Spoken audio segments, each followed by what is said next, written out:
Alhamdulillahi Rabbil Alamin. Nahmaduhu wa nasta'inuhu wa nastaghfiruhu wa natubu ilayhi. Wa na'udzu billahi min shururi anfusina wa min sayyiati a'malina. Man yahdihillahu fala mudilla lahu wa man yudlil fala hadiya lahu. Ashhadu an la ilaha illa wahdahu la sharika lahu wa ashhadu anna Muhammadan 'abduhu wa rasuluhu. Wassalatu wassalamu ala nabiyyina Muhammadin sallallahu alaihi wasallam wa ala alihi wa ashabihi wa man tabi'ahum bi ihsan ila yaumiddin, amma ba'd. Fa ya ibadallah, usikum wa nafsi bi taqwallahi ta'ala la'allakum tuflihun. Qala Allah ta'ala fi kitabihil karim: a'udzu billahi minasy syaithanir rajim. يا أيها الذين آمنوا اتقوا الله حق تقاته ولا تموتن إلا وأنتم مسلمون. Ma'asyiral muslimin, sidang Jumat yang dirahmati Allah Subhanahu wa taala. Alhamdulillah, puja dan puji syukur kita panjatkan kepada Allah Subhanahu wa taala atas taufik hidayah dan inayahnya kita pada hari ini bisa hadir salah satu masjidnya dalam rangka melaksanakan salat Jumat berjamaah. Semoga kehadiran kita di sini di antara bukti ketakwaan kita kepada Allah Subhanahu wa taala. Salam dan salam tidak lupa kita haturkan kepada manusia agung, baginda Nabi besar Muhammad sallallahu alaihi wasallam. Semoga kita semuanya termasuk umatnya yang istiqamah dalam melaksanakan sunnah-sunnahnya, melaksanakan syariat yang dibawanya, dan semoga kita semuanya dikumpulkan dalam surga Allah Subhanahu wa taala. Amin Allahumma amin. Ma'asyiral muslimin, sidang Jumat yang dirahmati Allah Subhanahu wa taala. Sebagai seorang yang memiliki kedalaman ilmu, Khalifah Ali bin Abi Thalib radhiyallahu anhu seringkali mengungkapkan pendapat-pendapatnya yang mana penuh makna dan sangat berarti, sehingga kita bisa menjadikannya, tidak ragu untuk menjadikannya sebagai panduan dalam mengarungi perjalanan hidup kita di dunia ini, sehingga tidak hanya kebahagiaan dunia yang kita dapatkan, tapi juga kebahagiaan akhirat kelak insyaallah taala. Dan di antara ungkapannya sebagaimana dikutip oleh Imam Nawawi Al-Bantani dalam kitab Nasahul Ibad, beliau berkata, man ishtaqa ila al-jannah sara ila khairat, wa man ashfaqa minan nar intaha 'an syahawat, wa man tayaqqana bil maut inhadamat 'alaihi al-ladzat, wa man 'arafa ad-dunya hanat 'alaihi al-musibat. Barang siapa merindukan surga, maka ia akan bersegera untuk berbuat kebaikan. Barang siapa takut akan neraka Allah Subhanahu wa taala, maka dia akan berhenti memperturutkan hawa nafsunya. Barang siapa yakin akan datangnya kematian, maka dia tidak akan terlena dengan kesenangan kehidupan duniawi. Dan barang siapa yang tahu bahwa dunia adalah tempat cobaan, maka segala musibah yang dialaminya akan terasa ringan. Dari ungkapan ini ada 4 prinsip hidup yang bisa kita jalani sehingga kita mendapatkan dari Allah Subhanahu wa taala. Yang pertama adalah merindukan surga.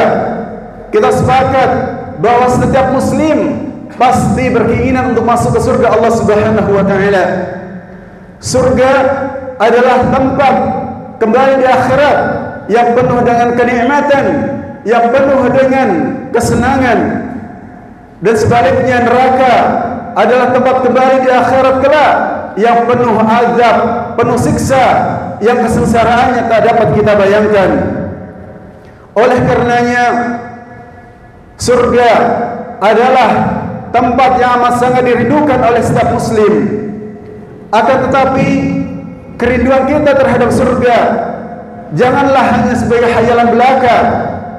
Akan tetapi surga digapai dengan kita berusaha semaksimal mungkin bersegera untuk bertaubat atas segala dosa dan maksiat kepada Allah Subhanahu wa taala dan bersegera untuk melakukan amal kebaikan-kebaikan. Ma'asyiral muslimin sidang Jumat yang dirahmati Allah Subhanahu wa taala. Sejatinya surga diciptakan bagi hamba-hamba yang bertakwa. Surga diciptakan untuk kita semuanya bila mana kita berusaha semaksimal mungkin untuk melaksanakan perintah-perintah Allah Subhanahu wa taala dan berusaha sekuat tenaga untuk meninggalkan larangan-larangannya. Allah Subhanahu wa taala berfirman dalam surat Ali Imran ayat 133, "Wasari'u ila maghfiratin min rabbikum wa jannatin 'arduha as-samawati wal ard u'iddat lil muttaqin." Dan bersegeralah kamu kepada ampunan Tuhanmu dan kepada surga yang luasnya seluas langit dan bumi. Masyarul muslimin sidang Jumat yang dirahmati Allah Subhanahu wa taala. Akan tetapi kerinduan kita dengan surga tidak hanya sebatas kita tampilkan dalam kesalehan secara pribadi, tapi juga bagaimana kita juga mengajak anak istri kita, saudara kita menampilkan kesalehannya. Yang kedua, ma'asyiral muslimin sidang Jumat yang dirahmati Allah Subhanahu wa taala, yaitu takut akan neraka Allah Subhanahu wa taala. Perasaan takut terkadang timbul manakala kita menyadari bahwa siksa dan azab Allah Subhanahu wa taala amat sangatlah pedih. Begitu juga kenikmatan yang Allah akan berikan kepada penghuni surga. Sebagian Allah Subhanahu wa taala berfirman dalam hadis qudsi yang disabdakan oleh baginda besar Muhammad sallallahu alaihi wasallam, "A'dadtu li'ibadi as-salihin ma la 'ainun ra'at wa la udhunun sami'at wa la khatara 'ala qalbin bashar." Aku akan sediakan bagi hamba-hambaku yang salih apa-apa yang belum pernah dilihat oleh mata, apa-apa yang belum pernah didengar oleh telinga, dan bahkan tidak terbersit sedikit pun dalam benak manusia. Sehebat apapun yang ada di dunia, seenak apapun makan yang pernah kita makan, dibandingkan dengan kenikmatan surga, tidak ada bandingannya. Kemudian terkait dengan gambaran siksa neraka Allah Subhanahu wa taala, Rasulullah SAW bersabda, "Narukum hadhihi juz'un min 70 juz'an min nar jahannam wa kullu juz'in minha haruha." Bahwa api yang kalian nyalakan di dunia ini adalah 1/70 bagian daripada api neraka jahanam, dan masing-masing bagian memiliki panas yang sama. Susah kita bayangkan kalau api di dunia saja bisa melumat apa saja ada depannya, bagaimana dengan neraka jahanam? Naudzubillah min dzalik. Dan inilah yang menjadi kita bisa mengontrol hawa nafsu kita agar segala kebutuhan kita penuhi sesuai dengan ketentuan-ketentuan Allah Subhanahu wa taala. Prinsip yang ketiga, kita meyakini akan datangnya kematian. Akan tetapi sebagai seorang muslim, hakikat meyakini datangnya kematian tidak hanya sebatas kita yakin bahwa kita akan mati, tapi lebih daripada itu kita menyadari bahwa kematian bukanlah akhir dari segalanya. Bahkan kematian adalah awal dari kehidupan yang baru, awal kehidupan yang selama-lamanya. Bahagia ataupun sengsaranya kita di antara yang ditentukan bagaimana kita menjalani kehidupan kita di dunia ini. Apakah dengan ketundukan ataukah pembanggangan? Zaman sebagaimana Allah firmankan, "Ya ayyuhalladzina amanu taqullaha haqqa tuqatih wa la tamutunna illa wa antum muslimun." Hai orang-orang beriman, bertakwalah kepada Allah Subhanahu wa taala dengan sebenar-benar takwa, dan janganlah kalian mati dalam keadaan kecuali dalam keadaan muslim. Yang penting bagi kita adalah bukan di mana atau kapan kematian itu datang, tapi dalam kondisi apa kematian itu menjemput kita. Karena kematian adalah rahasia Allah Subhanahu wa taala.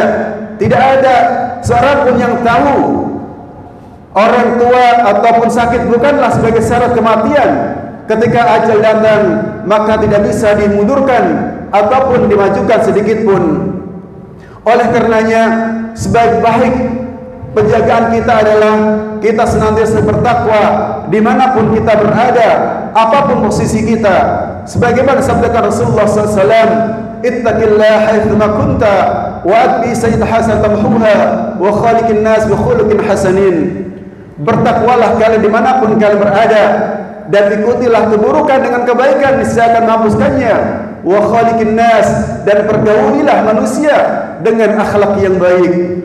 Masyarul muslimin sidang Jumat yang dirahmati Allah Subhanahu wa taala.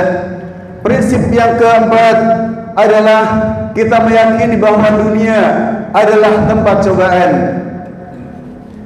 Baik cobaan itu berupa kesenangan ataupun keburukan.